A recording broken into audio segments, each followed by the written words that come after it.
They called him Siroko, the death that slithers. From the far roots of the Red Valley to the floodplains beyond the whispering trees, every creature, small or great, knew the curve of his shadow. Not by sight. Not by scent. But by silence. His coming was a stillness so profound that even the flies stopped buzzing. Even the trees seemed to brace. Siroko was a king cobra, 12 feet of muscle, venom, and arrogance forged in the heat of countless kills. He had no equal in fang or fear. Lions avoided him. Leopards turned from his path. Even crocodiles shifted into deeper waters when he crossed a riverbed. He feared nothing. Not beast, not bird, not death. His name traveled in stories told with shaking paws and hushed tones. His lair lay beneath the twisted roots of the old fig tree by Hollow Bend. Coiled among ancient bones, he lay like a god between storms. Sometimes he would vanish for days, only to return trailing feathers, fur, or blood. There was no pattern to his hunting. Only inevitability. One moment, a monkey tribe would chatter loudly at sunset, the next morning, a young one would be missing, and silence would fall on the branches. But Siroko was not a mindless predator. He was cunning. Intelligent. Patient. He struck not only with venom but with calculation. He studied the jungle's ways. Learned the routines of others. He knew where the deer drank. Where the panther passed. Where the birds nested. He didn't need speed. He needed timing. And so he ruled. Until one season, the rains came strange. The air was hotter than usual. The trees dropped their leaves too early. The prey grew cautious. Some pulse in the jungle, was shifting. And in that strange season, came a creature no one had seen before. Not large. Not sharp-toothed. Not winged or fanged. A mongoose. They called him Tawi. Small. Nimble. Fast-eyed. With a coat like brush dash and a tail that flicked like a whip. He didn't move like prey. Didn't speak like it either. He walked alone, nosing into things. Listening. Watching. Where Siroko's name brought dread, Tawi's brought curiosity. He arrived from the western trees, where the earth rises and the wind tastes of salt. None knew why he came. Some said he was fleeing something. Others claimed he was chasing something bigger than himself. He settled in a thicket near the southern ridge, close, dangerously close, to Siroko's land. The snake saw him immediately. He watched from high branches, head raised, tongue tasting the air. He'd killed mongooses before. They were fast, yes, and annoying, but nothing he feared. But Tawi didn't run. He built a small nest near the edge of the fig tree's roots, bold, foolish, perhaps suicidal. Siroko waited. He liked to let bold things linger before breaking them. That first night, Siroko slithered close to Tawi's den. His body smooth and silent over the moss. He watched the little creature sleep. Vulnerable. Exposed. But he didn't strike. Not yet. He wanted the jungle to see what came of arrogance. The next day, Tawi was gone. So Siroko returned to his hunting, forgetting the matter. But the day after, strange things began to happen. A trail of Siroko's kills, hidden caches he kept for slow feeding, were suddenly gone. A monkey corpse, half frozen in rigor, vanished. A young boar carcass, dragged meters into shadow, missing. It was as if something was following him, stealing from him. He quailed in rage. And again, at dusk, Tawi appeared, dragging the tail of a dead lizard behind him, completely unbothered, his eyes sharp, twinkling, as if daring Siroko to act. The cobra watched from the trees. That night, he slithered near Tawi's den. No scent. No presence. Gone. Then came the real insult. Siroko's scent was overwritten. Carefully. Cunningly. Tawi began marking the edges of the old fig tree, not with brute force, but subtle precision. Just enough that the jungle began to second-guess whose land it truly was. Siroko's pride boiled.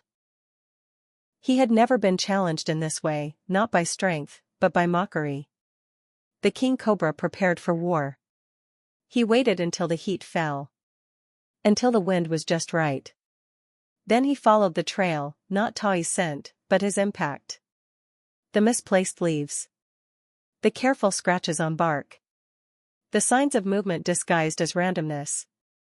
And deep in the hollow basin, he saw it. A trap. Not a cage. A story. Tawi had laid it out like a tale for the jungle to read.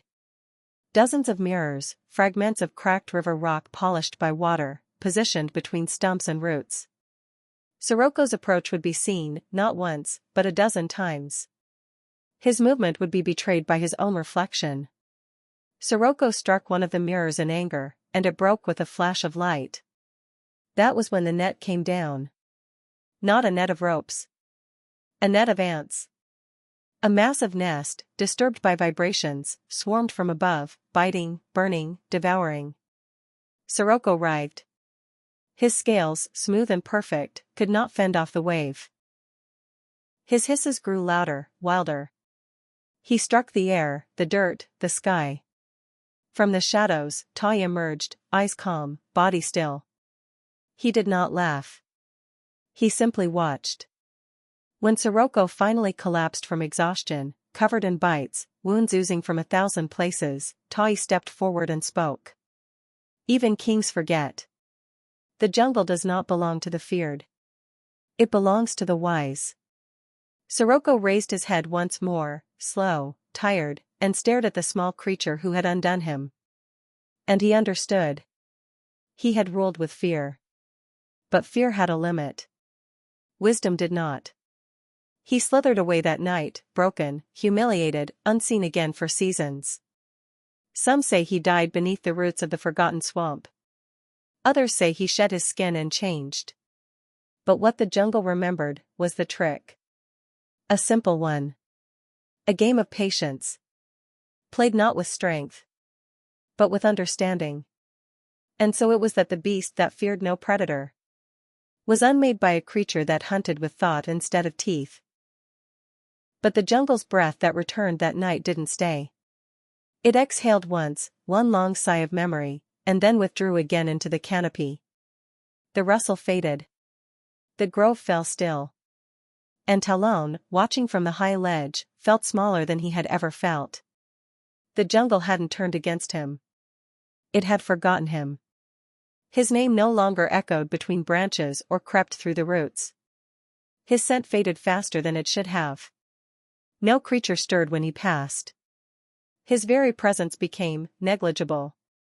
And for a creature who had clawed his way into power, nothing was more suffocating than invisibility. He hunted more violently.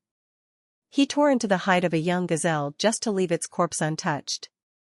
He killed a crow for perching too long on the same branch Kari once rested. He snarled at the wind and bit the trunk of an ancient fig tree. None of it mattered. No eyes watched him. No ears flinched. Even the bloodstains washed away faster than the rain. Still, he remained. His bones thinned. His golden coat dulled. The circles under his eyes grew dark as dried sap. He slept less. Dreamed more. And in every dream, Kari walked, never speaking, never attacking, just walking. Always ahead. Always unbothered. Until the night Talon dreamed something different. In this vision, Kari stood still. Facing him. The jungle behind him thrummed with a pulse Talon had never heard before. A low, harmonious rhythm. The sound of roots communicating beneath the ground, of dew forming, of wings flapping in slow motion. Kari blinked once. Then turned. Not to vanish, but to beckon. Talon woke gasping. And for the first time in seasons, he felt fear. Not of pain. Or death. But of truth. He had thought himself stronger. Younger. Louder. He believed dominance came from visible conquest. That to be heard, one had to roar. but Kari had ruled the jungle by vanishing into it. Becoming part of it. Not above it. He had never needed an army. Never demanded worship. Because the jungle itself had been his witness. And it had remembered him even in death. That night, Talon descended from the ledge. He didn't mark trees. He didn't roar. He walked, slowly, through the oldest parts of the jungle. The places untouched even by him. The rooted circle. The cloud ponds. The stone faces. He found no answers. But something changed in him. He began walking only at dusk.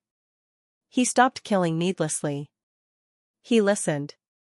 And as the weeks dragged into months, some animals noticed his change, not with trust, but with less fear. A monkey didn't flee immediately. A warthog allowed him to pass within a few meters. Even the birds started returning to the grove. But the jungle did not forgive so easily. Kari's echo still lingered. And Talon still bore the weight of betrayal. Then, one night, a storm broke. Not rain. Not thunder. A storm of claws. A young lioness, cast out from the northern herds, entered the whispering grove in defiance. Her coat was sand gold, her eyes firelit with hunger. She challenged Talon openly, not for revenge, but for right. The panther didn't run. They fought under lightning. Fangs flashed. Dust rose. Bones cracked. But Talon no longer fought like a usurper. He didn't attack recklessly. He moved with something Kari might have recognized, restraint. The battle ended not in death, but exhaustion. Talon collapsed first. But the lioness did not kill him. She looked at him, bloodied and panting, and said, "You're not him." Talon blinked. "I know." She left. And the jungle listened. For the first time since Kari's death, it listened. The frogs croaked that night. The birds chirped softly. The grove rustled. Talon, broken and humbled, lay under the same tree where Kari once fell. The same one he had marked in desperation. Now he marked it with stillness. Not dominance. Gratitude. And in the distance, from the highest limb of the highest tree, two golden eyes watched once more. Not with judgment, not with pride. But with peace. Because the jungle had never needed kings. Only guardians. And Kari, whether in body or memory, was still guarding it. Talon finally slept soundly. And the jungle exhaled again. This time it did not withdraw.